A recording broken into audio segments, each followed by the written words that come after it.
네, 안녕하십니까. 반갑습니다. 우리 수요일 아침 1교시 데살로니가전서 공부하는 시간입니다. 우리 다 함께 기도하고 시작하겠습니다. 하나님 아버지, 오늘도 하나님의 말씀 연구하고 배우게 하시니 감사합니다. 이 말씀을 통하여서도 오늘 우리의 영의 양식이 되게 하여 주옵소서. 감사드리며 예수 그리스도 이름으로 기도합니다. 아멘. 네, 오늘 우리 47페이지 거기 조금 다 못했죠. 하고 바로 이제 1장 1절부터 오늘 공부 시작했습니다. 그래서 이제 바울이라는 사람은 어떤 사람이냐? 목회자다. 어떤 종류의 목회자냐? 처치 플랜팅을 하는, 교회를 개척하는 목회자다. 그렇게 말할 수 있어요. 그러니까 바울이 뭐 신학자다 혹은 뭐 선교사다 이렇게 다 얘기해도 그렇지 않습니다. 증거가 다 있어요. 바울은 신학자라기보다는 또 혹은 선교사라기보다는 목회자에 훨씬 더 가깝다 이렇게 말씀드릴 수 있습니다. 고린도 후서 11장에 보시면은 거기에 이제 고난 리스트가 쫙 길게 나오는데 이렇게 고난 리스트를 다 말한 다음에 바울이 뭐라 하냐면은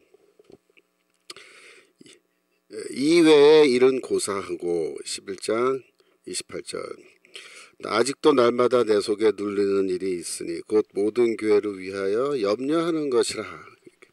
즉 육체적 고난은 나한테 큰 일이 아니다. 다 견딜 수 있고 그러나 내 마음의 고통, 심적인 고통 이거 심한데 뭐냐? 이 교회를 위해서 염려하는 것 때문에 그렇다. 이게 바로 뭐야? 이게 목회자죠. 이게 신학자 아닙니다. 신학을 잘 아는 목회자인 거예요. 선교사도 문제가 있죠. 고린도후서 2장 13절 내가 내 형제 디도를 만나지 못함으로 내 심령이 편하지 못하여 그들을 작별하고 마게도냐로 갔다. 2장 13절 고후. 그러니까 이런 거 보면은 바울은 선교사도 아닌 거예요. 왜냐하면 그 12절에 보면 내가 그리스도의 복음을 위하여 드로아 이름에. 그러니까 내가 바울이 드로아에 갈 때 어떻게 갔냐면은 그 눈물의 편지라는 편지를 써가지고 디도 편에 네가 좀 배달 좀 해줘라 고린도 교회로. 그리고 우리는 드로아에서 만나자. 그리고 드로아로 간 거예요. 드로아도 뭐 놀러 간 게 아니고 복음을 위하여 드로아에 도착했다 이렇게 말했습니다. 거기 교회가 있는 거예요. 그런데 거기 갔더니 주 안에서 문이 내게 열렸다. 이런 표현은 복음을 전하고 전도할 수 있는 아주 좋은 기회가 열렸다라는 뜻이에요. 그런데 그럼에도 불구하고 디도가 오지 않아요. 그러니까 마음이 편하지 못해요. 심령이 편치 못하여 결국 어떻게 됩니까? 저희를 작별하고 마게도냐로 갔다. 그래서 디도가 오고 있는 길을 되짚어서 유럽으로 건너간 겁니다. 그러니까 이런 걸 보면은 이거는 바울이라는 사람이 확실히 목회자다라는 거를 잘 보여줄 수 있어요. 선교사라면 거기서 계속 선교했어야죠. 그죠? 그 다음에 데살로니가전서 3장 8절 데살로니가전서 3장 8절에 보시면은 이제 드디어 이 데살로니가 교회 핍박이 이제 시작됐고 바울이 그때 이제 디모데를 보냈는데 디모데가 도착했을 때는 핍박이 어느 정도 다 끝난 거예요. 잘 견딘 거예요. 그래서 이제 드디어 내가 그러니까 디모데가 모든 상황을 파악하고 이제 바울에게로 돌아와서 그때 당시에 바울은 고린도에 있었는데 17절 보세요. 이러므로 형제들아 우리가 모든 6절 하나 더 올라갈까. 디모데가 너에게로부터 와서 너희 믿음과 사랑의 기쁜 소식을 우리에게 전하고 그래서 이때 기쁜 소식을 전한단 말이 복음을 전하다라는 뜻을 갖고 있는 유앙겔리조마의 동사를 여기서 쓴 거예요. 그러니까 디모데가 나한테 복음을 전해줬다. 그게 뭐야? 데살로니가 교회가 핍박을 잘 견뎠고 또 우리를 계속해서 보고 싶어 한다. 그 말이에요. 담임 목사가 교회 개척하다 말고 교회를 떠나게 되었는데 자기들은 뭐 핍박당하고 그 사람들이 예를 들어서 이거 뭐야 이게 담임 목사도 가버리고 없고 꼴도 보기 싫어 바울 때문에 우리가 이렇게 핍박당했는데 뭐 이래가지고 보기 싫다 그러면 그러면 망한 거예요 바울이. 그런데 이제 간절히 보고 싶어 한다. 자 그러니까 7절 위로를 받았다 말하고 8절 그러므로 너희가 주 안에 굳게 선즉 우리가 이제는 살았다 살라. 아이고 살았네. 아이고 살았네. 그러니까 이게 목회자라고요. 그래서 우리가 바울이라는 사람을 우리가 바라볼 때 아 정말 훌륭한 목회자다 그렇게 보셔야 되고 바울이 하는 모든 말은 바울의 목회의 맥락에서 해석을 해야 됩니다. 제가 이 데살로니가 전서 주석에서 하고 있는 작업이 그거예요. 바울이 가르치는 가르침을 신학적으로 따지면요 그게 뭐 그렇게 중요한가? 예를 들어서 서로 사랑하라. 그게 뭐 신학적으로 그게 중요해요? 서로 사랑하라 성도들 향해서. 근데 이게 교회 목회와 교회 개척이라고 하는 관점에서는요 서로 사랑하라는 게 굉장히 중요한 의미를 갖고 있는 거예요. 제가 그거를 다 분석해 드린 거예요. 그러니까 바울의 가르침은 목회자의 가르침으로 봐야 되고 바울이 교회를 개척하는 사람이기 때문에 교회 개척이란 그 컨텍스트에서 그런 배경에서 이 가르침이 무슨 뜻인가 그거를 우리가 생각하고 이해하지 않으면 뭐 서로 사랑하라. 그거 당연한 거 아니야? 뭐 이러고 끝나는 거예요. 당연하지 않습니다. 그게 교회 개척이라는 그 과정에서는 서로 사랑하라는 이 가르침이 굉장히 중요한 역할을 하고 있는 거예요. 교회를 만들어 가는데. 그래서 우리가 이 책을 데살로니가전서 편지를 읽을 때도 그런 관점에서 바울은 목회자로 특별히 교회를 개척하는 목회자로 보면서 그가 왜 이런 가르침을 해야만 했던가 그거를 깊이 생각해야 된다 그 말입니다. 자 1장 1절로 넘어갑니다. 50페이지입니다. 데살로니가전서 1장 1절 한번 읽고 시작할까요? 데살로니가전서 1장 1절 바울과 실로아노와 디모데는 하나님 아버지와 주 예수 그리스도 안에 있는 데살로니가인의 교회에 편지하노니 은혜와 평강이 너에게 있을지어다 이렇게 되어 있습니다. 첫 번째 우리가 봐야 될 거는 이 편지의 저자가 3명이라는 거예요. 바울, 실로아노, 디모데입니다. 데살로니가 후서도 똑같아요. 바울, 실로아노, 디모데 이렇게 3명으로 되어 있습니다. 그러면 다른 편지들은 어떠냐? 다른 편지들은 다 저자가 바울 혼자로 되어 있느냐? 이 책만 3명이냐? 그렇지는 않아요. 대부분의 바울 서신은 바울과 또 다른 한 명의 저자가 함께 쓴 것으로 그렇게 되어 있습니다.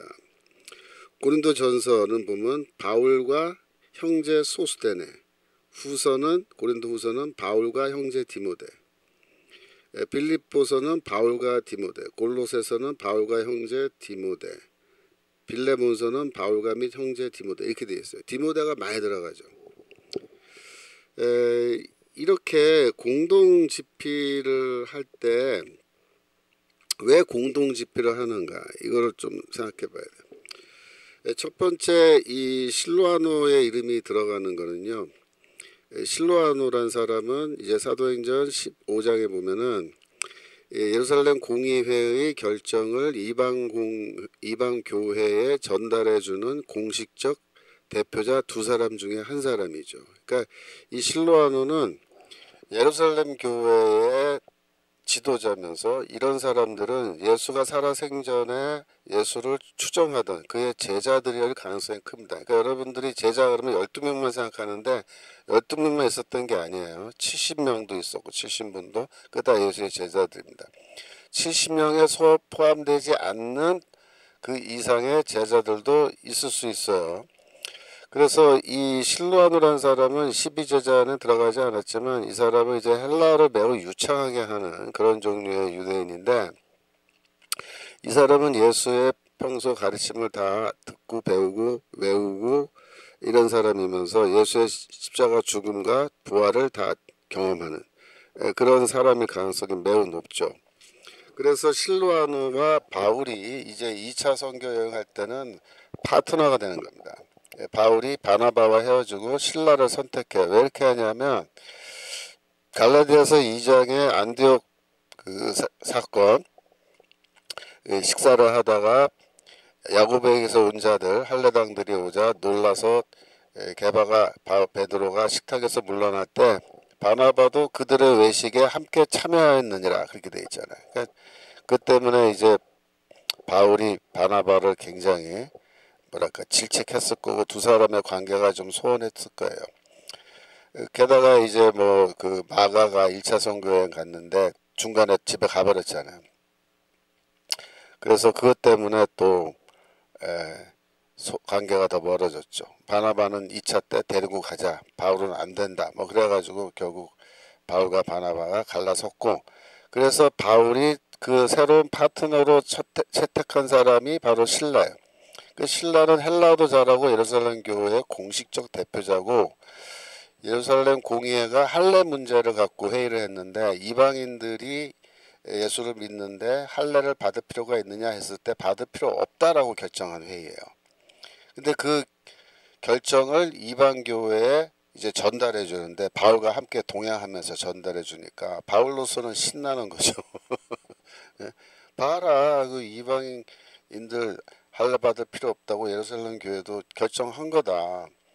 이렇게 말하기가 너무 좋단 말이야. 그래서 이제 바울이 아예 교회를 개척할 때도 2차 선교여행 때 신라와 동행하는데, 이 신라라는 사람은 아까 말씀드린 것처럼 예수에 대해서 잘 알고 있는 사람이죠. 근데 바울은 사실 살아생전에 예수의 가르침을 듣고 배운 적이 없기 때문에 예수에 대해서는 그 예수 전승만 자기가 듣고 그걸 암기해서 알고 있을 정도니까 신라가 훨씬 더 잘 알고 있는 거예요. 그러니까 신라와 파트너로 해서 복음을 전하면 바울도 편해요.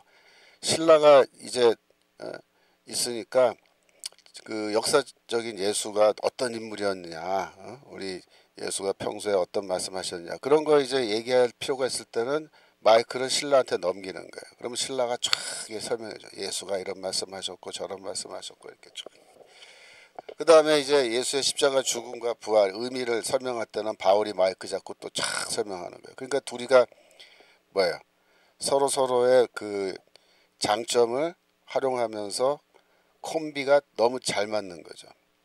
그런데 이 실로아노는 바울과의 관계에서는 상하 관계가 아니고 이 평등한 관계입니다. 누가 더 위에 있고 누가 더 아래 있고 그런 게 아니야. 그야말로 동역자인데 아주 동등한 수준의 동역자죠. 그러니까 편지를 쓸 때도 신라와 함께 상의하면서 쓰는 게 맞는 거예요. 그래서 바울이 이 편지를 쓸 때 실로아노와 상의했는데, 디모데는 그럼 왜 들어갔냐? 디모데도 물론 상의를 할 때 뭐 의견을 물어보고 할 수 있었겠지만 디모데는 바울과 상하 관계예요. 디모데는 내가 낳았다, 디모데는 내 아들이다 막 이렇게 말할 정도인데, 그렇기 때문에 바울이 디모데와 뭐 일일이 다 상의하면서 이 편지를 썼을 것 같지는 않아요. 신라하고는 상의했을 건데, 이랬을 경우에 그럼 디모데 이름이 여기 왜 들어가냐? 디모데 이름이 들어간 이유는 디모데가 이 편지를 배달하기 때문입니다. 아까 여러 가지 그 편지에서 디모데 이름이 많이 들어간 것도 다 똑같은 이유예요. 디모데가 편지를 배달하는 사람이에요. 근데 배달을 해주는데, 이 배달을 해주면은 그 편지를 받은 교회가 그 편지를 받아서 예배 시간에 읽는단 말이야. 소리내서 읽어서 다 같이 듣는 거야, 성도들이. 그런데 다 듣고 나서 이제 성도들 간에 그 편지 내용에 대해서 질문이 있을 수 있잖아요. 질문. 그래서 어떤 사람이 그런데 바울이 여기서 이런 말 하신 것 같은데 아까 그게 무슨 뜻입니까? 이런 뜻입니까? 저런 뜻입니까? 이렇게 질문하면은 디모데는 어떻게 돼요? 내가 저자가 아니라면 내가 가서 바울한테 물어보고 와서 대답해 드릴게요. 혹은 가서 이 질문을 전달해 드리고 바울이 편지로 대답을 써드리도록 할게요. 뭐 이렇게 대답해야 되잖아요. 그러면 그 질문에 대한 즉답이 힘들단 말이에요. 근데 만약에 디모데 이름이 여기에 저자 이름에 포함되어 있으면 어떻게 될까요? 디모데도 저자 중에 한 사람이기 때문에 그거는요 이런 뜻이에요 라고 대답을 즉석에서 해줄 수가 있는 거예요. 그래서 디모데 이름을 넣어주는 겁니다. 즉 편지를 전달해주는 디모데가 혹시 전달한 후에 그 편지 내용에 대해서 질문이 들어오거나 이런 문제가 생기면은 그거를 즉시로 해결할 수 있도록 디모데에게 권위를 주는 거예요. 권위 있는 사람으로 만들어주는 거예요. 그래서 일부러 바울이 디모데의 이름을 여기 포함한 겁니다. 그렇기 때문에 데살로니가전서가 3명의 공동 저자로 되어 있지만 실질적인 공동 저자는 2명이고 디모데의 경우에는 정말로 일일이 다 상의하면서 바울이 썼겠느냐, 아마도 그렇지 않을 거로 봅니다. 그 다음에 이 편지를 보면요, 또 재미있는 현상이 뭐냐면 51페이지 제일 위인데요, 편지 전체에서 1인칭 복수형 주어가 일관되게 사용되고 있어요. 그래서 우리라고 그렇게 자꾸 얘기합니다. 우리가, 우리는, 이런 식으로. 바울이 나는, 내가 이렇게 잘 말 안 해요. 왜냐하면 이게 공동 저자이기 때문에 그렇습니다. 그래서 우리라는 1인칭 복수 주어를 아주 일관되게 사용하는데 딱 세 번은 바울이 이걸 깨요. 그러면서 거기서는 내가, 나는 이렇게, 나 바울은 이렇게 말해요. 그래서 그 경우는 그러면 어떤 경우냐, 제가 각주 26번에서 그 설명했는데 2장 18절에서 갑자기 나 바울은 이렇게 말해요. 나 바울은 뭐 어떻게 됐다, 나 바울은 데살로니카로 돌아가려고 노력했었다 라는 말 할 때 나 바울은 이 말이에요. 그 다음에 3장 5절에서는 디모데를 보내는데 그거는 내가 보내는 거다, 내가 참다 못하여 너희들에게 보내는 거다, 이렇게 말해요. 2장 18절 한번 보여주세요. 그러면 그죠? 그러므로 나 바울은, 여기서 나라는 1인칭 단수 쓰죠. 복수 안 쓰고, 이때는 내가 너희에게 가려고 했다라는 것을 강조하려고, 이때는 우리가 아니고 나예요.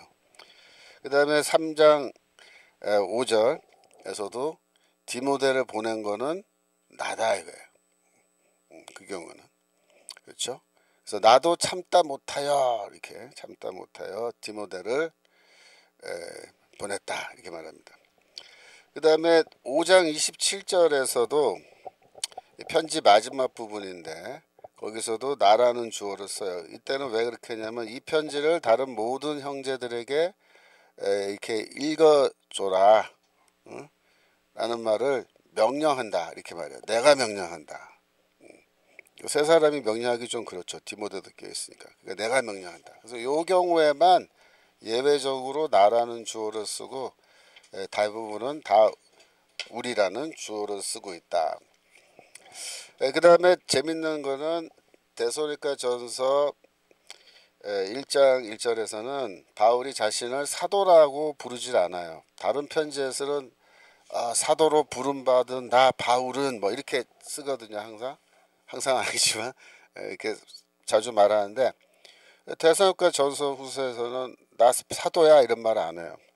그래서 왜 사도라는 말을 안 하느냐, 그거는 이 바울의 사도권에 대한 도전이 없었기 때문에 굳이 내가 사도라는 말을 할 필요가 없어서 그래서 안 쓴 거다, 그렇게 설명하는 학자들도 있고, 또 재밌는 표현은 뭐냐면은 이 실루아노라는 사람의 이름이 함께 나오기 때문에 굳이 여기서는 사도라고 주장할 필요도 없어서 그냥 안 한 거다, 그런 그 설명법도 있어요.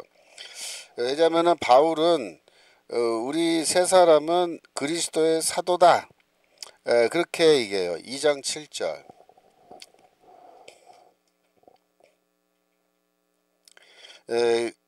우리는 그리스도의 사도로서 마땅히 권위를 주장할 수 있으나, 아니다, 9절. 잠깐만요. 하하, 이게 또 내가 못하고 했네. 잠깐만요.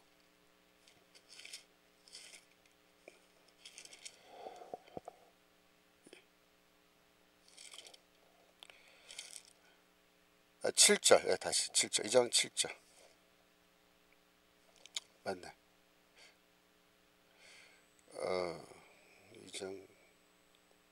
2장 7절에 그거 성경이 지금 빠져 있는데 지금 깜짝 놀랐네. 우리는 그리스도의 사도로서 마땅히 권위를 주장할 수 있으나, 그런데 그 6절에 영광 맞아. 그거 빠졌어요. 그 내용이 지워진 것 같은데 여기. 그러니까는 우리는 그리스도의 사도로서 마땅히 권위를 주장할 수 있으나 도리어 도리어 너희 가운데 유순한 자가 되어 그렇게 돼 있거든요. 아, 그 6절에 가야겠네. 그게 우리가 그리스도의 사도로 능히 여기 옛날 버전인 것 같아요. 원래 7절이 맞습니다. 7절. 그래서 여하튼 즉 우리는 그리스도의 사도다라고 얘기해요. 우리는 누구야? 그 세 사람. 바울, 실라, 디모데. 그러니까 이 대목에서 이제 디모데가 그러면 사도냐? 거기에 대해서는 조금 또 의견이 달라질 수 있어요. 왜냐하면 디모데는 이제 나중에 루스드라에서 바울이 이제 데리고 가잖아요. 그러니까 디모데가 부활하신 그리스도를 만났냐? 그건 아닌 것 같죠, 그죠? 그러니까 이 경우에는 디모데는 사도로 이제 포함되기는 어렵 것 같지만, 그러나 이제 신라는 달라요. 신라 같은 경우는 초대교회의 지도자이기 때문에 부활하신 그리스도를 만났을 가능성이 크죠. 그러니까 고린도전서 15장 몇 절입니까? 7절인가 8절 그거에 보면은 500여 형제에게 동시에 나타나셨다 그 얘기 나오잖아요, 그죠? 그러니까 그런 거 보면은 그 안에 500명 안에 신라가 포함되었을 가능성은 매우 크죠. 그럼 사도라는 거는 12제자보다 훨씬 많았단 말이에요. 그러니까 그러니까 신라는 사도로 부를 수 있다 이거죠. 이제 헬라 시대 때 편지 양식을 다시 한번 봐야 되는데요. 다시 한번 1장 1절 보여주시면 이 편지는 항상 서두와 본문과 종결 이 세 부분 나눠지는데 이게 지금 서두인데 서두에서는 첫 번째 발신자 이름이 나옵니다. 발신자 이름은 주격으로 나와요. 바울, 실로아노, 디모데가 발신자고 그 다음에 수신자가 나오는데 수신자는 데살로니가에 있는 교회 이렇게 되어 있습니다. 그래서 교회가 수신자예요. 교회가 이때 교회는 이제 문법적으로는 역격이라 그래요. 역격으로 되어 있습니다. 누구가 누구에게 이렇게 하는 게 나오고 세 번째로 인사말. 인사말은 여기서 은혜와 평강이 너에게 있을지어다가 인사말이에요. 제가 그 51페이지 하단에 헬라 시대 편지 서두 예를 들었는데 예를 들어서 theon to his brother 헤라클레이데스 그러면은 뭐예요? theon은 발신자 그의 브라더 형제는 이게 역격으로 되어 있는데 이게 수신자예요. 헤라클레이데스가 수신자예요. 그 다음에 many greetings and good health 이게 인사말이에요. 인사말. 그래서 바울도 여기 헬라식 그 편지 양식을 따르고 있는데 재밌는 거는 이제 은혜와 평강이란 말로 인사말을 하는 것이 특이하죠. 그래서 은혜와 평강이라는 인사말은 바울이 제가 만들어낸 인사말입니다. 모든 바울의 편지에서 아주 일관성 있게 은혜와 평강으로만 인사말을 써요. 그래서 바울이 굉장히 그 특이한 현상이라고 그렇게 볼 수가 있습니다. 그 다음에 넘겨서 52페이지 사도행전 15장 23절 이 15장 23절에 또 편지가 하나 나오는데 이때 이 편지는 예루살렘 교회가 보내는 거예요. 어디에? 이방인 성도들에게 이방인 교회들에게 보내는 편지예요. 그래서 15장이 예루살렘 공의회라고 그 회의를 했잖아요. 이방인들의 할례 문제를 놓고 그래서 그 회의 결과를 이방인 교회에 통보해 주기 위해서 편지를 작성합니다. 그래서 23절에 보면은 그 편에 편지를 붙여 이르되 그래서 그 위에 바사바라 하는 유다와 신라 그 유다와 신라가 두 명의 대표자예요. 이 사람들이 편지를 이제 배달하는 거예요. 근데 편지를 붙여 이르되 그 다음부터가 편지 내용이야. 사도와 장로된 형제들은 이렇게 돼 있어요. 사도와 장로인 우리 형제들이 발신자예요. 수신자는 안디옥과 수리아와 길리기아에 있는 이방의 형제들, 이들이 수신자입니다. 그 당시에는 안디옥의 교회가 있었고 시리아 지역이죠. 또 시리아 일대의 교회가 있었고 그 다음에 길리기아에 교회가 있었어요. 길리기아는 누가 가서 선교했어요? 바울이 가서 했죠. 바울의 고향이 있는 다소가 길리기아죠. 길리기아 성이죠. 그래서 이들에게로 편지가 가는데 무난하노라, 요게 인사말이에요. 무난하노라. 야고보서 1장 1절. 야고보서 1장 1절. 거기에도 편지의 양식이 그대로 잘 나타나 있는데 하나님과 주 예수 그리스도 종 야고보는, 야고보가 발신자예요. 흩어져 있는 12지파에게 있죠. 역격이죠.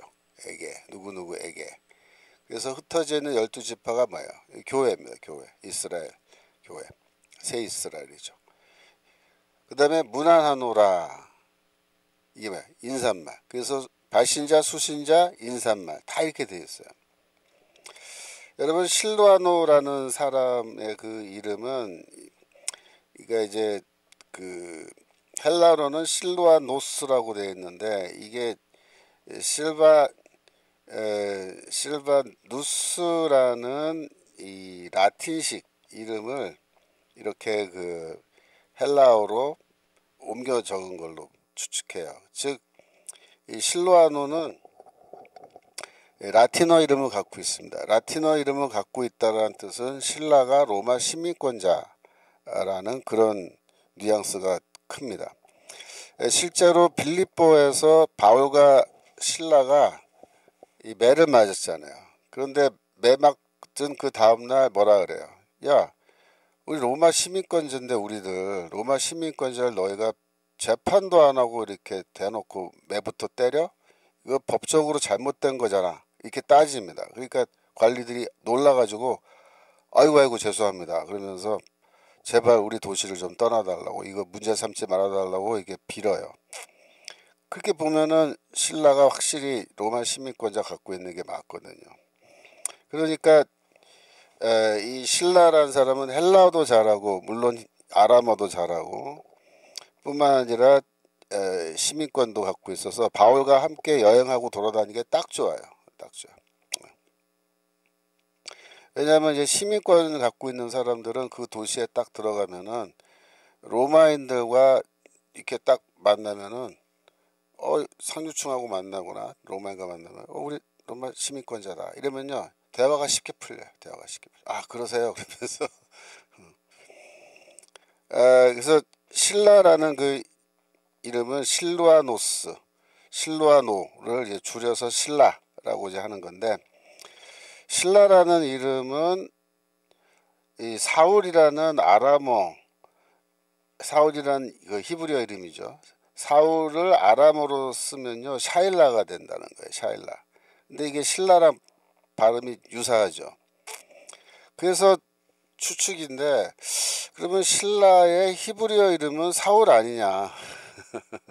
그리고 바울도 사울이고 신라도 사울이. 예. 하여튼 이거는 뭐 추측을 하는 겁니다. 그렇게. 아까 이 신라가 유다와 함께 예루살렘 공의회 결정을 전달하는 두 명의 지도자라는 말씀 드렸죠. 거기 보시면은 사도행전 15장 22절 다시 한번 보시면은 거기에 그 인도자인 바사바라 하는 유다, 그러니까 바사바 그러면요 바사의 아들이란 뜻이에요. 사바의 아들, 소리. 바가 아들이란 뜻이고 아람어로 바사바 그러면 사바의 아들 유다 그런 뜻이에요. 사바의 아들. 유다라는 이름이 워낙 흔하니까 동명이인이 많으니까 아버지 이름까지 갖다 붙이는 거야. 그러니까 그 시대는 이름이 하나밖에 없어요. 우리는 성명이죠. 성명. 김철홍 이렇게 되잖아요. 그러니까 철홍이라는 이름이 물론 흔한 이름은 아니지만 가끔 철홍 있잖아요. 그러면 쟤도 초롱이고 얘도 초롱이면은 서로 헷갈리잖아요. 어떻게? 그러면 쟤는 박초롱이고 나는 김초롱이면은 안 헷갈리죠. 그래서 이름이 성까지 붙으면 동명이인 구분하기가 쉬워요. 근데 유대인들은 그 당시에 이름이 하나밖에 없는 거예요. 성이 없어요. 그냥 이름만 있어요. 유다. 유다는 너무 흔한 이름이에요. 그럼 어떻게 되느냐? 아버지가 이름이 뭐냐? 누구의 아들이냐? 그거 갖고 구분하는 거예요. 그러니까 사바의 아들 유다, 또 누구의 아들 유다 이러면은 구분이 되잖아요. 그죠?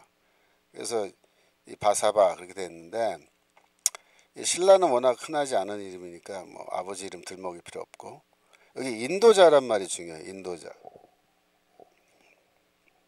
인도자란 말은 헬라어로 헤구메노이라는 단어인데 이 헤구메노이라는 요 단어가요. 영어의 헤게모니라는 단어 있죠. 헤게모니라는 단어가 여기서 유래한 거예요. 그래서 헤게모니가 뭐예요? 주도권을 말하는 거예요. 주도권. 그러니까 주도권을 갖고 있는 사람이 뭐예요? 그 인도자죠. 그러니까 이 헤구메노이라는 요 단어는 인도자라는 말보다는 지도자라는 번역이 더 좋아요. 예루살렘 형제들 중에 지도자인 바사바라는 유다와 신라다 그런 뜻입니다. 근데 이 두 사람은 신라도 그렇지만 아마 유다라는 사람도 헬라어를 잘하는 사람이었을 거예요. 왜 그래? 헬라 지역에 있는 이방인 교회에 대표자를 보내기 때문에 통역을 붙여서 보낼 수가 없어요. 이때는 본인이 헬라어를 잘하고 아람어도 잘하고 그래야 되는 거죠. 두 사람은 이제 쉽게 말하면 이중 언어 구사자, 바이링규얼 한 그런 사람인 거예요. 그리고 이 사람들은 굉장히 그 예수의 전승도 잘 알고 그래서 53페이지 고린도전서 15장 6절 고린도전서 15장 6절 보시면 거기에 부활하신 그리스도께서 500여 형제에게 일시에 보이셨다. 그래서 이때 아마 이 바사바라는 유다와 신라가 이 안에 다 포함되어 있었을 것이고 그들이 다 부활하신 그리스도를 직접 만나고 그들도 그래서 뭐다? 사도다. 복음 전하라는 명령 받아서 사도가 된 거예요. 그러니까 예수께서 그 마태복음 28장 제일 마지막에 보면은 제자들을 향해서 너희는 가서 모든 백성 모든 민족을 다 나의 제자로 삼아 그죠? 아버지와 아들과 성령 이름으로 세례를 줘라. 다 제자 만들어라. 복음 전하는 명령이죠. 복음 전도 명령을 내렸는데 그런 명령을 12제자에게만 준 게 아니다. 500여 형제에게 나타나셔서 그들에게도 다 너희도 복음 전하고 너희도 제자 삼아라. 그렇게 말씀하셨을 거예요. 그래서 이들이 다 뭐야? 사도들이야. 사도들. 그 다음에 이 신라라는 사람을 우리가 좀 더 공부하는데 신라는 재밌는 게 2차 선교 여행을 바울과 함께 시작해서 사도행전에 따르면 에베소까지 와요. 근데 에베소에 이제 도착해서 바울이 교회를 개척하는데 그때 이후로는 신라 이름이 사도행전에서 안 나와요. 그래서 우리 학자들은 신라가 사라졌다 이렇게 말해요. 신라가 사라졌다. 근데 정말 사라졌겠어요? 같이 뿅 하고? 그렇진 않죠. 어딘가 갔겠죠. 어디서 무엇인가 일을 했겠죠. 단지 사도행전의 신라의 행적에 대해서는 말하지 않는 거예요. 누가는 그건 중요하지 않다고 판단하는 거예요. 그런 거 얘기하는 거라. 기록 안 한 거죠. 그런데 우리가 수사관의 입장에서 신라라는 인물을 행적을 추적을 해보면 베드로전서 5장 12절에 그의 이름이 나와요. 베드로전서 5장 12절. 여기 보시면 내가 신실한 형제로 하는 실로아도로 말미암아 너에게 간단히 써서 이렇게 말합니다. 즉 이 베드로 전서라는 책은 베드로가 쓴 편지인데 실로아노로 말미암아 내가 너에게 쓴 거다 이렇게 말해요. 말미암아라는 말이 뭐냐면 이 영어 전치사로 말하면요 through예요. through. 헬라어로는 뭐 디아 이렇게 되는 전치사인데 이게 뭐냐면 누구누구를 통하여라는 거예요. 그러니까 내가 이 편지를 쓰는데 실로아노를 통하여 썼다 이렇게 말해요. 근데 원래 그 시대 고대 시대 때 편지를 쓸 때는 이 내가 펜을 잡고 쓰는 경우는 그렇게 많지 않았다고 봐요. 거기에 대해서 연구서가 있어요. 저도 그 연구서 그 책을 누가 보내줘서 저도 읽어봤는데 뭐냐면 헬라 시대 때 편지 쓰는 법에 대한 연구서예요. 그 많은 자료 헬라 시대 자료 가져다가 그 다 일일이 그 소개하면서 이거 증명하는데 뭐냐면은 그 시대는 편지를 써주는 사람이 따로 있었어요. 그걸 대서인이라고 해요. 대서인. 근데 그 대서인은 직업이에요. 그 사람은 직업적으로 편지만 써주고 돈 받아서 먹고 살아요. 그런 사람들이 그 시대는 도시 안에 있는 거예요. 왜 그러냐면 이 양피지에다가 글을 써야 되는데 양피지에 펜도 볼펜 같은 게 아니고 뾰족한 이런 펜으로 써야 되는데 양피지가 이게 우글우글하고 쓰기가 좋지가 않죠. 가죽이니까. 그러니까 일반 사람이 숙련되지 않은 사람이 이거 쓰기 힘든 거예요. 그리고 뭐 그 시대는 워낙 문맹, 그러니까 글자를 읽고 쓸 줄 모르는 사람도 많으니까 다 이제 이런 사람을 활용하는 거죠. 대서에는. 그리고 돈 받고 이제 글을 써주는데 그러면 이제 실로아노가 대서인이었느냐? 여기서 대서인은 아니었다고 봐요. 그러니까 베드로가 헬라어로 구술해 주는 걸 실로아노가 받아 적은 거냐? 그건 아니라고 봐요. 왜냐하면 베드로의 헬라어가 그렇게 유창하지 않을 걸로 본단 말이에요. 그러니까 베드로는 그 아람어를 말하는데 갈릴리 사투리를 쓰는 그러한 종류의 갈릴리 사람이었죠. 그래서 그 예수께서 잡혀가신 다음에 대제사장 집에 뒷마당 뜰에 들어가서 불을 쬐면서 있는데 그 사람들이 말하자. 너의 말씨를 보아하니 너는 갈릴리 사람이다. 너도 저 예수 한 패냐? 아니라고 나는 아니라고 그러잖아요. 그 말을 들어보면 안단 말이에요. 우리도 말 들어보면 이 사람이 그랬어요 저랬어요 그러면 이 충청도 분이구나. 그렇게 알잖아요. 뭐 전라도 경상도 다 말이 특이하잖아. 딱 들으면 알잖아요. 똑같은 거예요. 그 시대도 들어보니까 넌 갈릴리 사람이네 이렇게 된 거죠. 그러니까 갈릴리 사람이고 베드로의 이 저기 직업은 어부예요. 어부. 그러니까 갈릴리 출신 어부가 헬라어를 유창하게 잘 했을까요? 아니죠. 근데 실로아노는 아주 잘했을 거라고요. 그래서 실로아노를 통하여 이 편지 썼다는 말은 무슨 뜻이냐? 베드로가 이제 신라랑 상의하는 거야. 우리가 편지 하나 써서 저기 보내자. 근데 나는 헬라어 잘 못하니까 신라 네가 편지를 일단 초안을 잡아라. 근데 내용은 이러이러한 거를 내용으로 해서 좀 써달라. 그래갖고 실로아노가 초안을 잡아서 베드로한테 이제 읽어주면서 그러면서 베드로가 근데 이거는 좀 내용이 더 부족하니까 이걸 좀 이런 걸 더 보충하면 좋겠어. 그러면서 또 이제 베드로가 또 어떤 대목에서 요거는 이런 말은 안 해도 될 것 같아. 그건 싹싹 지우고 이렇게 둘이서 상의하면서 쓰면요. 그게 뭐예요?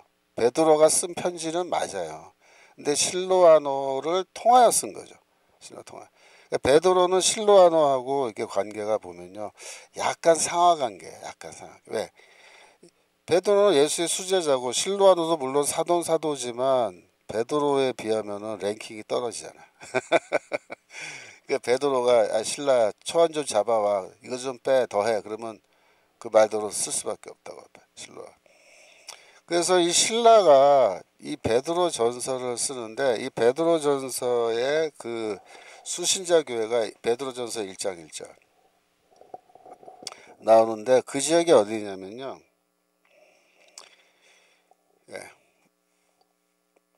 어디 지역에 있는 교회들이냐면 본도, 갈라디아, 갑바도기아, 아시아와 비두니아예요. 아시아는 그 터키 반도에서 에베소가 있는 남쪽 지역이고요. 남서쪽이죠. 갈라디아는 터키 반도의 한가운데 있는 거고요. 본도와 비두니아는 터키 반도 북쪽이에요. 북쪽.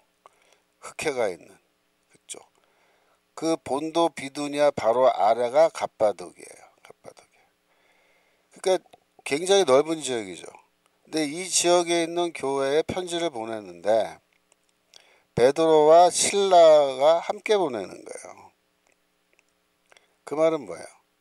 이 지역에 누가 가서 전도했다? 베드로와 실라가 가서 전도했다. 그런 뜻입니다. 그러니까 실라는 에베소까지 바울과 함께 왔다가 거기서 바울과 헤어져서 어디로 가냐면은 이 북쪽으로 간 거예요. 북쪽으로. 특별히 본도, 비두니아, 그죠? 그 다음에 갑바도기아 이 세 지역은 바울이 가지 않은 지역인데 실라가 가요. 거기서 베드로를 만나서 함께 사역하는데 원래 바울도 여기를 가려고 했었어요. 바울이 처음부터 여기를 가려고 마음 먹었었는데 순서가 뒤로 밀린 거예요. 우리가 그걸 어디서 할 수 있냐면은 이제 2차 선교 여행을 떠나가지고 이 사람, 그러니까 바울과 실라가 이제 가는데 사도행전 16장 6절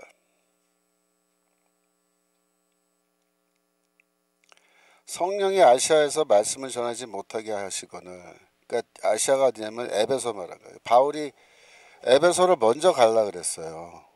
2차 선교 여행 때. 그러니까 성령께서 아니다 이거야. 여기가 지금은 여기 먼저가 아니고 딴 데가 먼저다 그렇게 하는 거예요. 그래서 7절 무시아에 이르러 비두니아로 가고자 애쓰되 그랬죠. 비두니아 나왔죠. 어디라 했어요? 터키 반도 북쪽. 본도 비두니아가 붙어 있거든요. 그 북쪽으로 가려고 그러는 거예요. 그 말이 무슨 뜻이에요? 바울이 여기를 처음부터 가려고 계획하고 있었다는 거예요. 여러분 바울은 또 신라는 2차 선교 여행을 갈 때 그냥 우리가 발길 닿는 대로 아무데나 가자. 예? 되는 대로 막 돌아다니면서 아무데서나 막 교회 개척하고 그렇게 한 게 아니에요. 이 두 사람은 처음 출발할 때부터 루트를 다 이렇게 짠 거예요. 계획을 짠 거고 어디에 가서 교회를 세우고 어느 도시에서는 교회를 안 세우고 그것도 다 결정되어 있는 겁니다. 다시 말해서 여기 비두니아로 가려고 했다는 거예요. 그 말은 뭐냐? 비두니아 선교가 바울과 신라의 2차 선교의 루트 안에 포함되어 있었는데 바울은 못 갔고 신라는 간 거예요. 왜 못 가냐면 에베소에서 이제 바울이 있을 때 고린도 교회에 문제가 터져가지고 예정에 없던 고린도 여행을 왔다 갔다 몇 번 한단 말이야. 예?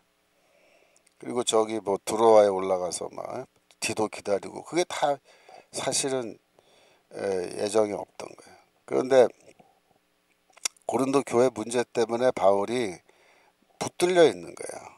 원래 플랜대로 못 움직이고.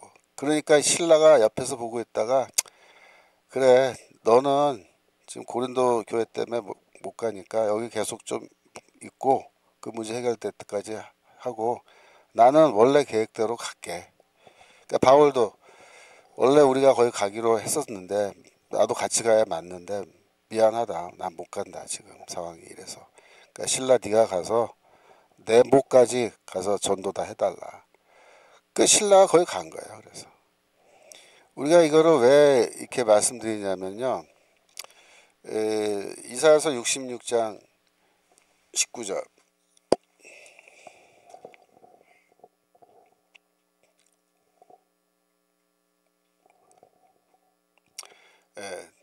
내가 그들 중에 징조를 세워 그들 중 도피한 자로 열방국 다시스와 뿔과 활을 당기는 룻과 및 두알과 야왕과 또 나의 명성을 듣지도 못하고 나의 영광을 보지도 못한 먼 섬들로 보내리니 그들이 나의 영광을 열방에 선파리라. 그래서 이 하나님께서 종말의 때에 선지자를 보내세요. 어디 보내시냐면 여기 지명들이야 다. 다시스, 뿔, 룻, 두발, 야완 이게 다 지명이에요. 고대 지명인데 이 지명이라는 거는요 항상 세월이 흐르면은 이름이 바뀌어요. 그죠? 옛날에 여기가 한성이었잖아요. 한성. 지금 뭐야? 서울. 그죠? 이런 식으로 이름이 바뀐다고. 그래서 바울 시대로 가면요, 이 지명들이 이름이 다 바뀌어요. 근데 이거를 지명이 이 고대 지명이 바울 당시에 어느 지명인지를 우리가 학자들이 다 연구해서 추적해서 밝혀놨다고요. 근데 그걸 밝혀놓고 보니까 이 안에 뭐가 포함되냐면 비두니아가 들어있어요. 비두니아. 아시아도 들어있고. 그래서 이 구절이 뭐냐면 바울과 실라가 2차 선교 여행 떠날 때 가려고 했던 지역들이 어떻게 선정됐냐면 이 구절에 의거해서 선정되었다 이렇게 본다고요. 그래서 원래 비두니아로 가려고 했었다라고 보는 거예요. 그러니까 신라는 비두니아로 간 겁니다. 그리고 베드로전서 5장 13절. 베드로전서 5장 13절.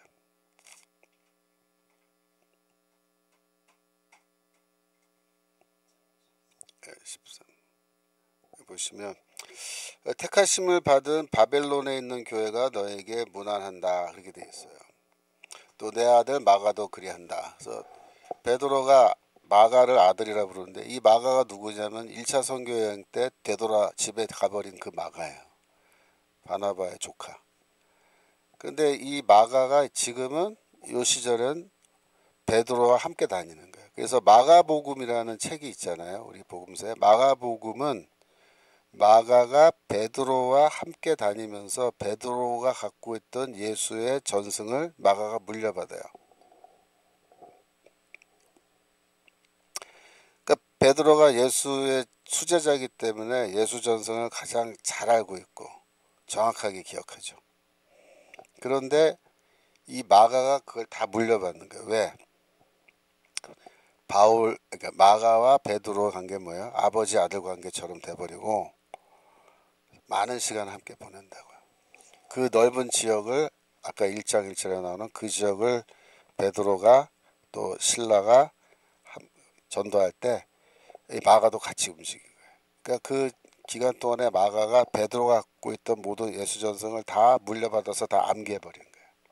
그걸 기록한 게 마가복음이에요. 그래서 물론 마가도 헬라어를 꽤 잘했어요. 그러니까 마가가 헬라어로 복음서 썼죠. 하지만 마가복음의 헬라어보다는 이 베드로전서의 헬라어가 탁월하게 훌륭해요. 그러니까 베드로전서의 헬라어가 바울의 헬라어보다 조금 위에요. 그러니까 신라가 그 정도로 헬라어를 잘했다고요. 여기 바벨론에 있는 교회라고 할 때 바벨론에 있는 교회가 로마 교회예요. 로마 교회. 그 당시 바벨론은요, 그 거의 멸망한 도시 같이 돼 있었어요. 그리고 계시록에서도 로마는 뭐라고 얘기해요? 바벨론이라고 말해요. 그래서 지금은 베드로와 실라와 마가 세 사람이 이 지역 선교를 다 마치고 어디로 갔냐면 로마로 가 있는 거예요. 로마에 교회가 있어요. 그죠? 로마서가 로마 교회를 향한 편지잖아요. 그 로마 교회에 가 있는 거예요. 이 세 사람. 그래서 바벨론에 있는 교회가 로마 교회가 너희를 향하여 문안한다 이렇게 말. 그런데 그 베드로는 로마에서 어떻게 돼요? 나중에 이제 곧 머지않아서 처형당해 죽죠. 베드로. 그 쿼바디스라는 영화에 나오죠. 그죠? 베드로가 순교해 죽는 장면. 그래서 실루아로라는 사람은 굉장히 중요한 사람이었어요. 왜냐? 예루살렘 교회의 지도자로서 헬라어를 아주 탁월하게 잘하는 그런 사람이었고, 그래서 지도자로 뽑혀서 이방 교회에 편지 전달하라고 갔는데 전달해주고 끝난 게 아니라 끝났으면 집에 가면 되잖아. 근데 편지 전달해주고 그다음 뭐야? 바울과 함께 교회 개척하려고 그 일대를 2차 여행을 다 돌아다닌다. 그래서 빌립보부터 시작해서 빌립보, 데살로니가, 뭐 고린도, 그죠? 그래갖고 이제 에베소로 돌아왔는데 그 기간이 상당히 길었죠. 그 기간 동안에 바울을 도와줘요. 그리고 나서 어떻게 해요? 자기 혼자 바울과 헤어져서 북쪽으로 가요. 그래서 거기서 베드로 만나서 또 교회 개척하고, 그 마지막에 베드로와 함께 로마 교회로 가고. 그러니까 이 초대교회에서 이 실로아노의 활약도 만만치 않은 거예요. 그리고 실로아노 같은 사람이 바울 곁에 있었기 때문에 바울을 많이 도와줬죠. 그죠? 특별히 예수 전승을 많이 알고 있었는데 신라가 갖고 있던 모든 예수 전승은 바울이 다 전달받아서 다 암기했을 거예요. 상당히 긴 기간 같이 살았기 때문에.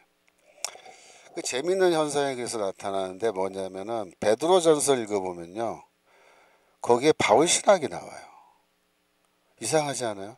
베드로 전서인데 왜 바울 신학이 나와요 거기서? 예? 왜 나온 것 같아요? 신라 때문에 그래요. 실로아노가 예수 전승을 바울에게 다 전달해 줄 때 바울은 실로아노에게 뭘 전달해 줬겠어요? 바울 신학을 전달해 줬겠죠. 그러니까 두 사람이 이렇게 붙어서 몇 년을 같이 사역하고 이렇게 다 돌아다니면요. 많은 대화를 할 거 아니에요. 별의별 얘기 다 할 거 아니에요. 그러면서 두 사람의 생각이 어떻게 될까요? 비슷하게 돼요. 비슷하게 돼요. 어디까지 내 생각이고 어디부터가 바울의 생각이었는지 구분이 안 될 정도로 비슷하게 된다고. 그런 신라가 편지를 쓰면 편지 안에 자연스럽게 바울 신학이 나타나게 되어 있는 거야. 되어 있어요. 그래서 아주 재밌는 현상이죠. 54페이지입니다. 우리가 디모데라는 사람도 좀 우리가 연구를 해봐야 되는데 디모데는 바울의 동역자들이 많았는데 바울이 가장 신뢰하는 사람은 디모데였습니다. 빌립보서 2장 22절. 빌립보서 2장 22절에서 바울이 디모데에 대해서 내 자식 같다 그렇게 얘기해요. 디모데 연단을 너희가 나니 자식이 아비에게 함같이 이렇게 말해요. 나와 함께 복음을 위하여 수고했다. 수고했다는 말은 이거는 육체적인 그 수고를 했다는 거예요. 그러니까 함께 노동도 하고 전도도 하고 다 한 거예요. 네. 그러면서 자식이 아버지 하듯이 나한테 그렇게 얘가 디모데가 잘한다 그렇게 말해요. 이 디모데는 원래 루스드라 출신이죠. 루스드라. 사도행전 16장 1절. 루스드라는 원래 1차 여행 때 바울이 바나바와 함께 1차 여행 때 교회를 개척한 지역이죠. 더베와 루스드라. 근데 2차 여행 때 거기 또 지나가는 거예요. 그러니까 자기가 개척한 교회니까 거기에 이제 편지를 예루살렘 교회 편지를 신라가 전달해야 되잖아요. 그거 들고 가는 거예요. 가서 전달하고 다 하는데 거기에 디모데라고 하는 제자가 있는데 그 모친은 믿는 유대 여자예요. 믿는다는 말이 뭐예요? 예수 믿는다는 거죠. 그러니까 누가 이 엄마에게 전도했겠어요? 바나바와 바울이라고요. 1차 선교여행 때. 그래서 그 교회를 또 가니까 다시 만난 거예요. 이 디모데 엄마를. 근데 부친은 헬라인이에요. 즉 유대인 여자와 헬라인 남자가 결혼해서 낳은 아들이 디모데예요. 그러면 문제는 뭐냐면 이 디모데는 유대인으로 인정을 받느냐 못 받느냐 그게 이제 이슈인 거예요. 2절에 보면은 디모데는 루스드라와 이고니에 있는 형제들에게 칭찬받는 자니 이렇게 돼 있죠.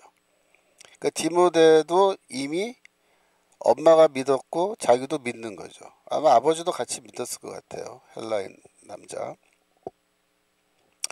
굉장히 그 훌륭한 청년이다. 좋은 신앙인이다. 이렇게 칭찬을 받는데 바울이 그를 데리고 떠나고자 할새 그 지경에 있는 유대인을 인하여 그를 데려다가 할례를 행하니 이는 그 사람들이 그의 부친은 헬라인인 줄 다 알미러라.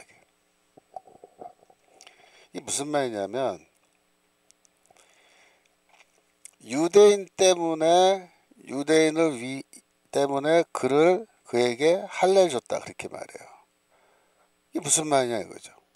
왜냐하면은 그의 부친이 헬라인이라는 거를 그 유대인들이 다 알고 있기 때문이다 이렇게 말해요. 그래서 할례 줬다 이렇게 말합니다. 우리는 그 1세기 유대교에서 엄마가 유대인이면은 아들은 자동적으로 유대인으로 인정받는다라는 그런 이야기를 많이 들으셨을 거예요. 그죠? 지금까지. 그 얘기는 어디 나오냐면은 미슈나에 나와요. 미슈나나 다른 유대교 문서에 좀 나오는데, 그런데 이제 문제는 그런 원칙이 그 시대에 모든 지역에서 다 통용되었느냐? 그렇지는 않았어요. 그렇지는 않았어요. 또 학자들이 연구를 해보니까 어떤 게 발견되냐면 유대교 내부 규정인데 배교자에 대한 규정이 나와요. 이러이러한 사람은 배교한 거다. 유대교를 배신하고 더 이상 그는 유대인이 아닌 거다. 그런 뜻이죠. 배교자라는 말은. 근데 그 배교자의 그 목록에 뭐가 들어있냐면 이방인과 혼인하는 자가 들어가 있어요. 이방인과 혼인하면 배교자다 이렇게 되어 있습니다. 근데 엄마가 유대인 여자인데 헬라인 아버지와 결혼했잖아요. 그러면은 이 엄마는 뭐라요? 배교자로 돼요. 배교자. 유대인이 아니란 뜻이야. 그럼 디모데는 당연히 유대인이 아닌 거예요. 쉽게 말하면 디모데가 회당에 들어가면 막을 사람은 없어요. 왜? 회당 안에 원래 이방인도 앉아 있다 그랬잖아요. 하나님을 경외하는 이방인. 그러니까 디모데가 들어온다 해서 야 너 나가 그렇게는 안 해요. 하지만 디모데는 유대교 회당에서 멤버십이 있어요, 없어요? 멤버십이 없는 거예요. 멤버십이 없어요. 우리 교회도 그렇잖아요. 교회도 뭐 누구든지 와서 예배 시간에 앉는 건 우리가 나가라고 막지 않아요. 이단이 아닌다면은. 그러나 세례를 받아야 세례교인이 되고 그래야 교회에 멤버십이 생기는 거예요. 멤버십. 근데 이게 멤버십이 왜 중요하냐면 이 멤버십이 없는 사람이 회당 예배에 참여할 수는 있지만 멤버십이 없는 사람이 회당 예배에서 마이크 잡고 이렇게 얘기할 수 있을 것 같아요, 여러분? 안 돼요, 절대. 근데 바울은 디모데를 뭘로 만들려고 그러냐면 전도자로 만드는 거예요, 전도자. 어떤 전도자냐면 유대교 회당에 들어가서 유대인을 향하여 또 거기 앉아있는 이방인들을 향하여 전도할 수 있는 전도자로 만드는 거예요. 그게 바울의 의도예요. 그러니까 이 디모데를 유대인 선교사, 쉽게 말하면 유대인들을 위한 선교사로 만들려면 회당에 들어가서 활동할 수 있게 해줘야 되는데 그 방법은 뭐예요? 할례예요, 할례. 그래서 할례를 한 거다. 그 디모데의 할례는 뭐 할례를 받으면 구원받고 뭐 어쩌고 그런 거랑 아무 상관없는 거고 순전히 이거는 디모데를 전도자로 세우기 위해서 할례를 행한 거로 그렇게 봐야 돼요. 이 디도의 경우는 어땠습니까? 디도의 경우는 갈라디아서 2장에 보면은 디도도 이방인인데 예루살렘 교회 그 거짓 형제들이 왜 디도는 할례 안 주냐 할례 줘야 된다 막 그럴 때 바울이 그냥 대차게 반대하고 안 주잖아 끝까지. 디도는 왜 그래요? 디도는 이방인을 위한 전도자로 해놓은 거예요. 디도. 그래서 디도는 회당에 들어가서 뭐 설교하고 이런 거 안 해요. 누가 디모데가 하는 거예요. 디모데. 그러니까 바울은 이 후계자를 자신의 후계자를 매우 일찍 선택해서 오랫동안 트레이닝 시켜요. 근데 그게 굉장히 좋은 리더십이에요. 그러니까 모든 그 리더들은 항상 그 후계자 내가 죽으면 이 일을 누가 지속해서 해나갈 수 있는지 후계자를 빨리 선발해서 잘 준비시켜 놔야 되는데 제일 좋은 방법은 일찍 뽑아서 오랫동안 함께 데리고 사역을 하면서 모든 사역을 가까이서 듣고 보고 배우게 해서 익히게 해주는 그 훈련 기간이 긴 거죠. 그렇게 하는 게 제일 좋다는 거예요. 제일 좋다. 그러니까 이 저기 그 우리나라의 이 저기 뭡니까 교회 담임 목사님들 은퇴하시고 후임 목사를 이제 구하는데 어떻게 구해요? 은퇴하기 1년 전에 뭐 2년 전에 구하죠. 요새는 뭐 조금 일찍 구해서 한 1년 정도 동사 목회다 그래갖고 같이 1년 정도 목회를 하고 그러고 은퇴해서 물려주는. 근데 그거 뭐 나쁘진 않죠. 동사 목회 1년 하는 게. 근데 이제 그래도 결국 뭐야? 이 문제가 터지는 거야. 문제 터져. 싸우고. 목회 승계가 잘 안 이루어지죠.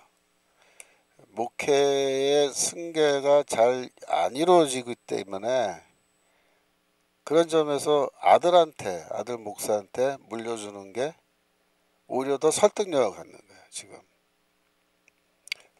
왜냐하면은 아버지와 아들을 이렇게 연결해서 그 목회를 승계하면은 장점이 있어요. 아버지와 아들은 안 싸운다, 안 싸운다. 근데 딸은 후임 목회자 불러놓으면 어떻게?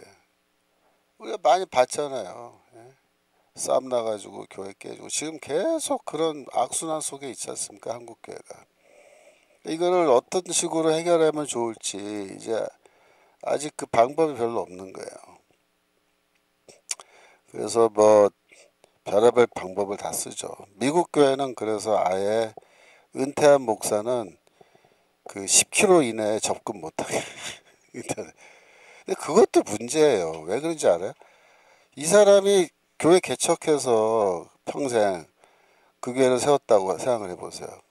은퇴했다고 10km 이내 접근도 못하게 해놓은 게 그게 신앙적으로 떠나서 인간적으로 말이 됩니까? 이게 말이 안 되는 거예요. 그래서 우리 나라 이 전통에서는 또 선임자를 후임자가 잘 대접하고 모시는 게 또 좋은 덕목으로 이렇게 생각하고 있고, 그래서 이제 가까이 모시면 좋은데 그게 안 되니까 또 싸우고, 그래서 계속 문제가 터진 겁니다.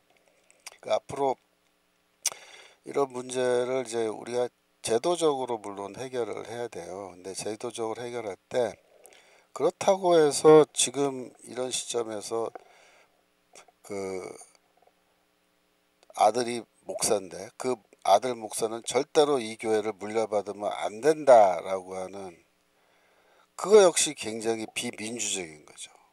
왜 안 됩니까? 네? 무슨 죄를 졌어요?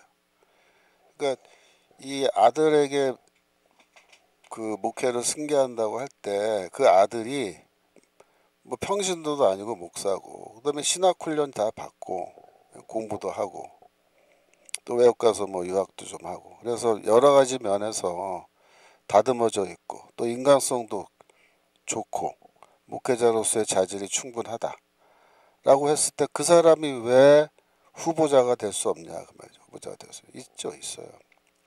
그래서 그 장점이 있는 거예요. 장점이. 그리고 그게 이 목회자의 아들로 태어나서 아버지의 목회를 어렸을 때부터 쭉 지켜보면서 자라는 그게 큰 교육이에요. 묘한 건데요. 묘한 건데 지금 우리 장신대의 그 학생들을, 대학생이에요. 대학생 입학을 해서 뽑으면요, 누가 오는지 알아요? 목회자 자녀들이 와요. 목회자 자녀들. 걔네들이 신학하러 많이 와요. 근데 걔네들을 이렇게 우리가 가르쳐 보면요, 애들이 우수해요. 나이가 어린데요, 뭐라고 말할까, 이해심이 많고 애들이 성숙해 있어요.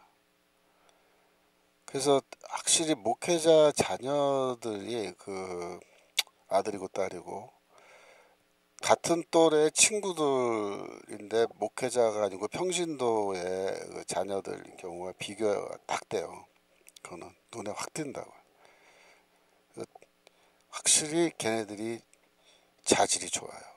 목회를 대하고 성경을 대한 태도가 틀려요. 얘네들은 훈련이 뭐랄까, 그 뭐 아버지 엄마가 훈련을 시켜서 그런 게 아니고 집안의 분위기랄까, 아버지가 목사니고 그러니까 그게 딱 돼 있다고요. 그래서 얘네들을 가르치면요 아주 편해요. 아주 편해. 아주 저기 말도 잘 듣고 열심히 하고 공부도 잘해요. 그래서 요새는요 솔직히 그 일반대에서 오는 학생들 이제 뽑잖아요. 근데 그 뽑을 때 어떤 마음이 드냐면 아이씨 이럴 바에 그냥 우리 학부 애들 다 그냥 입학 저 신대원으로 다 올려 보내서 그냥 뽑는 게 낫겠다 그런 생각이 들 정도예요. 그러니까 뭐 일반대에서 껄렁껄렁하게 막 이러다가 나 목사하겠다고 오는 애들 보면요 어떻게 보면 불안해. 아 저런 그또 생각도 전부 다 좌파스러운 애들이 막 이런 껄렁껄렁한 애들. 그러니까 우리 학교에 그런 애들 막 입학시켜 놓으니까 학교가 막 분위기 흐리고 막 그러잖아요. 근데 이제 이 학부에서 올라온 애들 이런 애들하고 또 일반대 중에서도 그래도 신앙심 좋고 좋은 집안에서 신앙교육 받고 올라온 애들은 또 잘해요. 그 제 수업은 그런 애들만 들어와요. 선택 수업은 너무 편하죠. 애들 너무 말 잘 듣고 열심히 공부하려고 애쓰고. 근데 분위기가 틀린 거야. 근데 이제 필수 과목은 뭐 그 나를 선택해서 한 게 아니라 필수기 때문에 나랑 할 수 없이 만난 애들도 있거든요. 그런 애들 중에 이제 좌파스러운 애들이 좀 있어요. 그런 애들은 삐딱하게 앉아가지고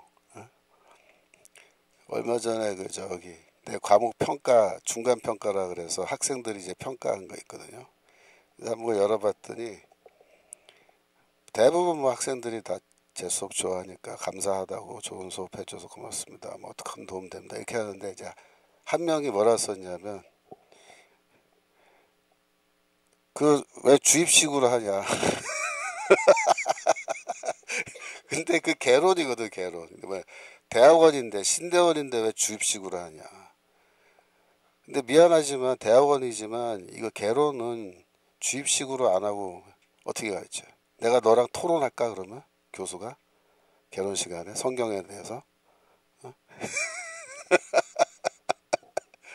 건방지기가 웃기지도 않은 거야. 그러면서 내가 무슨 말할 때 광주 사태라고 했다는 거야. 그래서 광주 민주화 운동이라고 해달라고 나한테. 내 속으로 개소리 하지 마. 내 나는 나한테는 광주 사태야. 무슨 민주화 운동이야 이게. 무기고 털고 총질하면은 민주화 운동이네. 그래서 뭐 광주 출신이지. 걔도 불쌍하죠. 하필이면 나한테 걸려가지고 한 학기 내내. 하여튼 그래서 이 헬라 지금 디모데 얘기하다. 디모데 아주 좋은 부모 밑에서 잘 자랐고 또 바울이라는 사람 만나서 아주 좋은 훈련 받고 그죠? 그러고서 이제 사역자가 된 거예요. 바울 죽은 뒤에는 디모데가 이제 또 열심히 바울의 일을 물려받아서 했겠죠. 그래서 그런 얘기가 다 되어 있습니다. 자, 55페이지 교회. 55페이지 중간에 교회로 번역된 헬라어 단어는 이제 에클레시아라는 단어인데요. 이 에클레시아라는 단어는 원래 헬라인들의 그 일상 용어로 사용될 때는 무슨 뜻이냐면은 민회란 뜻입니다. 민회. 사도행전 19장 32절. 사람들이 외쳐 혹은 이마 혹은 저마로 하니 모인 무리가 분란하여 태반이나 어찌하여 모였는지 알지 못하다. 여기서 모인 무리라고 번역했는데 요 단어가 에클레시아예요. 에클레시아가 분란하여 태반이나 어찌하여 모였는지 알지 못하더라. 그래서 이제 에클레시아라는 단어가 교회란 뜻으로 우리가 사용하지만 일반 헬라어에서는요 이게 민회입니다. 그래서 그 아래 39절 내려가시면 만일 그 외에 무엇을 원하거든 정식으로 민회에서 결단할지라 이렇게 돼 있죠. 민회는 뭐냐면 원래 그리스 시대 때 도시국가들은 직접 민주주의를 합니다. 직접 민주주의. 그 말은 뭐냐면 도시에 중요한 사안들이 있으면 모든 시민권을 갖고 있는 시민들이 모여서 그 자리에서 공동의회를 하듯이 이렇게 투표를 하고 토론을 하고 해가지고 결정을 지어요. 그래서 그걸 뭐라 부르냐 그걸 민회라 부른 거예요. 민회. 그러니까 민회는 그리스 문화에 원래 그 직접 민주주의의 전통이 남아 있는 건데, 지금 이 시대는 물론 로마의 이제 지배를 받는 거기 때문에 직접 민주주의를 다 못해요. 로마인들이 다스리는 거고. 그렇지만은 미네가 남아 있습니다. 미네 전통이 남아 있어서 그 도시의 중요한 비정치적 사안들에 대해서는 미네에서 스스로 자율적으로 토론하고 논의해서 결정해서 그렇게 하도록 해 있어요. 여기에 이제 물론 에베소에 시장도 있고 공무원도 다 있습니다. 하지만 민회라고 하는 일반 그 시민들의 의견을 말할 수 있는 그런 제도가 여기 열려 있는 거예요. 열려 있는 거예요. 이 전통이 사실 좋은 전통이죠. 이 전통을 이어받은 게 누구냐? 이게 미국이에요, 미국. 그러니까 미국은 특이한 게 처음에 영국 식민지로 시작을 해가지고 그 원래 영국 식민지 시절에는 그 영토가 다 미국의 동부 지역에 집중돼 있었어요. 그러니까 저기 보스턴, 매사추세츠부터 시작해가지고 밑으로 쭉 내려가는 버지니아, 예? 그 일대가 다 이제 영국의 식민지인 셈인데, 근데 이제 독립을 했잖아요. 독립전쟁에서. 그 다음에 어떻게 되냐면은 동쪽에서 서쪽으로 쫙 이동해서 이 사람들이 들어가요. 그래서 이제 그 중부를 지나서 서부, 저 캘리포니아에 도달을 하게 되는데, 그 기간이 1800년대, 1900년대 이래가지고 1900년대 초반까지 한 100년간에 걸쳐서 인구 이동이 막 이래. 그래서 서부 개척이라 그러죠. 여러분들이 보면은 영화 같은 거 보면은 마차 타고 말 타고 양떼 몰 소떼 몰고 이게 쭉 이동해서 가는 게 그게 이제 이민자들의 그 행로인데, 뭐 그래서 이제 루트 66라고 66번 도로라는 게 생겼죠. 그 66번 도로가 동쪽에서 서쪽을 관통하는 그 도로예요. 근데 그게 이제 하이웨이가 아니고 그 로컬 도로죠. 이 동네 길처럼. 그런데 거기 쭉 이동하면서 이제 드디어 정착지들이 생긴 거예요. 정착지. 그래서 정착을 하고 정착민들이 모여서 타운을 만듭니다. 타운. 그 타운을 만드는데 그 타운의 한복판에 뭐가 있냐면 교회가 있는 거예요. 그래서 그 서부 시대 때, 서부 개척 시대 때 교회는 특징이 뭐냐면 높은 첨탑이에요. 높은 첨탑. 그 교회 건물을 세우고 높은 첨탑을 올리고 그 위에 십자가를 딱 박아 놓는 거. 그게 타운의 한가운데 있어요. 그러면 그 교회가 어떤 기능을 하냐면 주일에는 물론 거기서 예배드리지만 평일에 이 타운홀 미팅이라 그래요. 타운홀 미팅.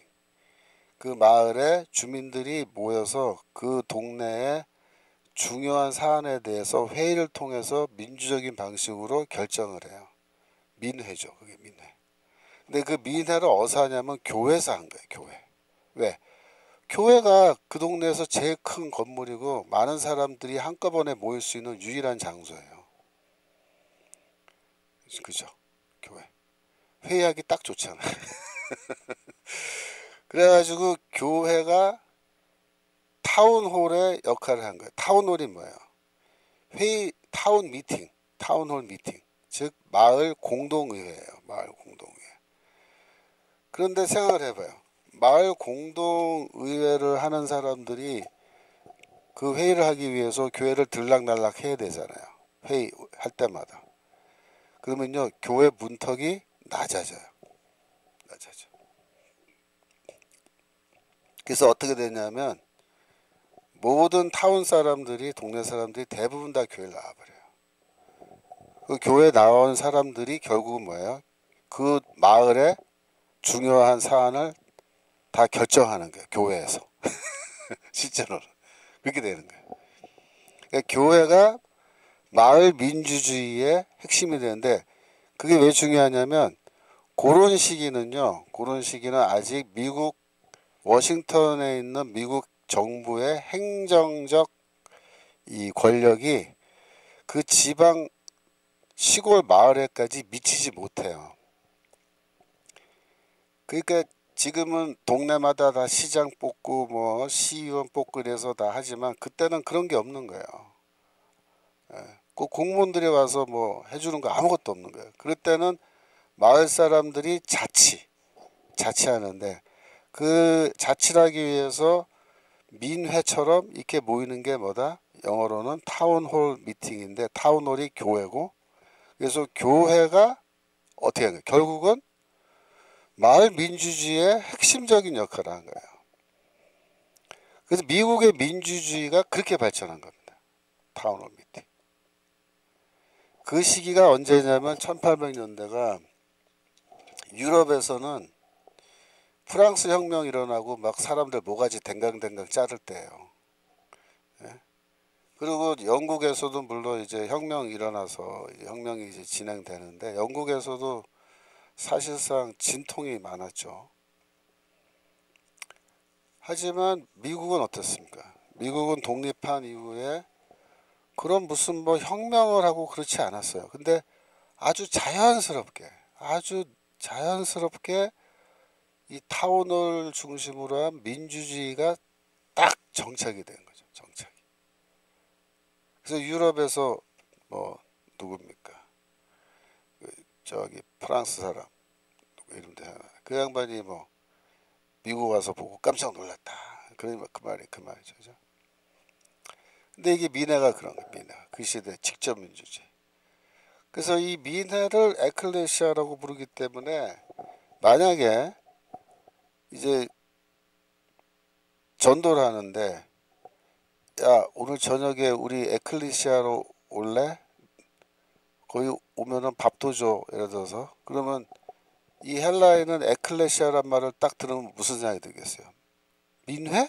이게 민회? 민회? 지난번에 민회 했는데 뭐 내일 밤에 민회를 한다고? 이렇게 하는 거야. 그러면 그런 뜻이 아니고 이 에클레시아는 그런 뜻이 아니고 교회란 뜻이야 이걸 설명을 해줘야 돼요. 그래서 이 에클레시아가 왜 교회라는 뜻으로 쓰게 되냐면요.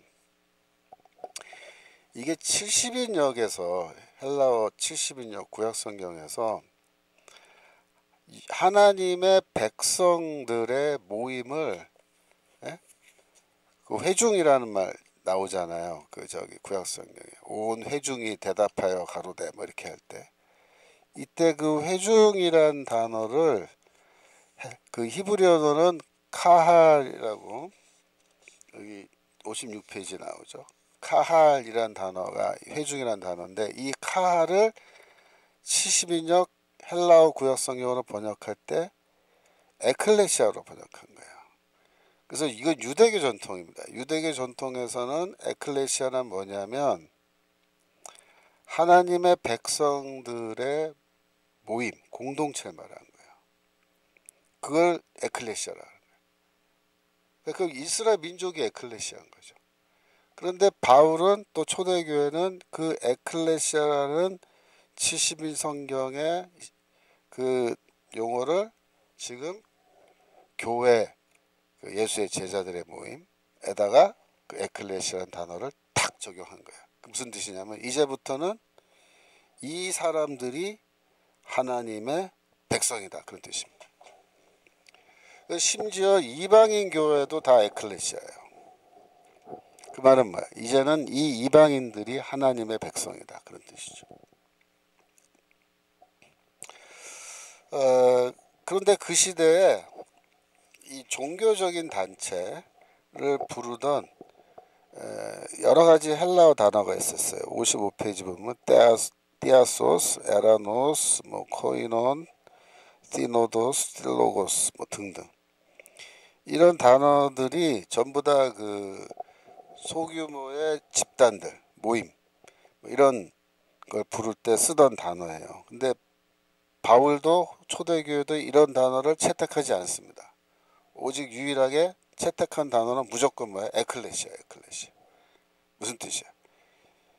구약 성경에 나오는 그 하나님의 백성이 이제는 이 사람들이다. 우리다. 그런 뜻입니다. 우리가 바로 에클레시아다. 하나님의 백성이다. 그런 뜻으로 쓰는 거예요. 그래서 이 에클레시아라는 말이 중요하고요. 사도행전 7장 38절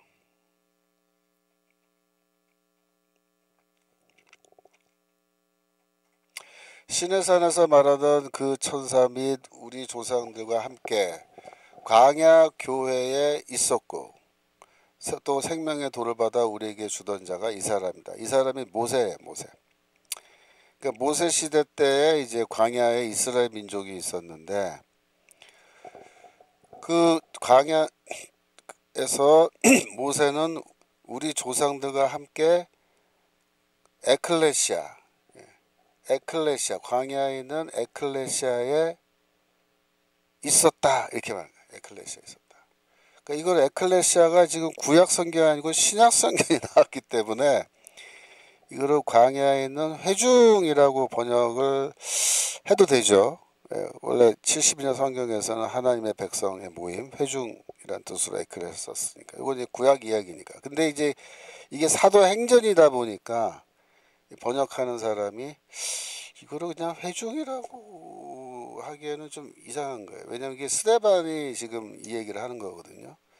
스데반 때는 이미 예루살렘 교회가 있었고, 그러니까 스데반은 에클레시아라는 단어를 쓸 때 이게 교회라는 뜻으로 쓰지 않았겠느냐. 그렇게 해서 광야에 회중이 아니고 교회에 있었다 이렇게 지금 번역을 한 거예요.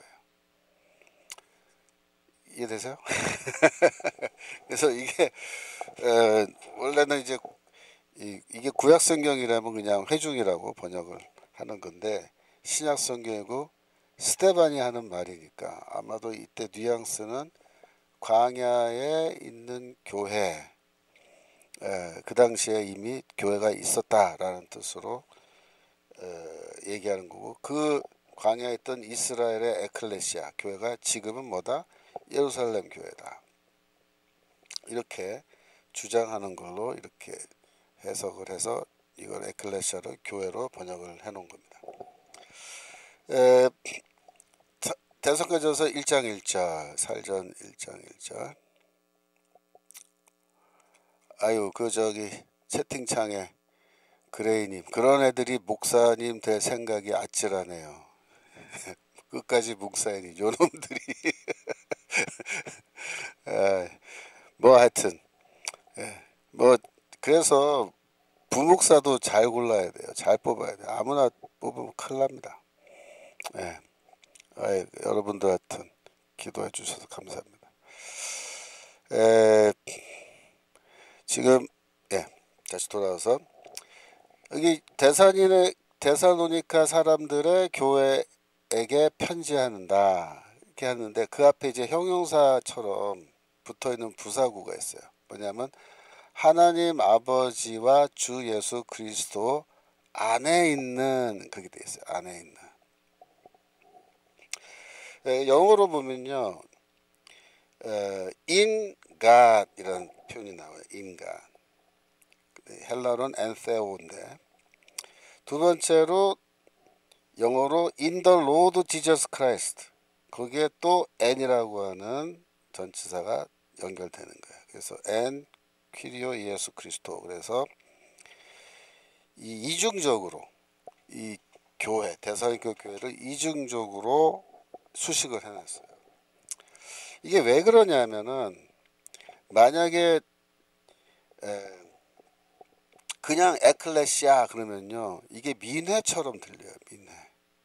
그러니까 하나님 아버지 안에 있는 에클레시아 그런 거예요. 이거는 하나님의 백성이구나. 그게 확실히 느껴지죠. 하나님의 백성. 그런데 문제는 뭐예요? 이게 구약에서는 하나님의 백성, 하나님 안에 있는 에클레시아는 뭐야? 이스라엘 민족이잖아요. 이스라엘 민족. 그래서 여기서 바울이 하나 더 집어넣어요. In Christ Jesus, Lord. 그죠? 주 예수 그리스도 안에 있는. 그럼 뭐야? 이거는 구약에서 말하는 이스라엘 백성을 말하는 게 아니구나라는 게 분명해지죠.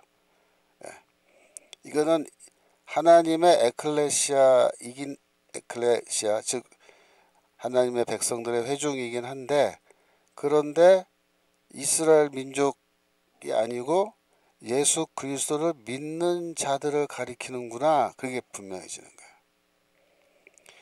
예를 들어서 예수 그리스도 안에라는 말이 없다면 하나님 아버지 안에 있는 에클레시아 그러면요 그게 유대교 회당이랑 거의 비슷해져 버려요. 그죠? 유대교 회당도 어떤 의미에서는 하나님 안에 있는 에클레시아라고 볼 수 있잖아요. 그죠? 그러니까 여기에 이중적으로 하나님 안에 그리고 또 동시에 예수 그리스도 안에 있는 이라는 말을 해줘야 이게 교회구나 크리스찬 교회구나 라는 것이 명확해진단 말이에요. 그래서 이걸 제가 그 56페이지에 이중적인 경계선을 추가한 거다 바울이.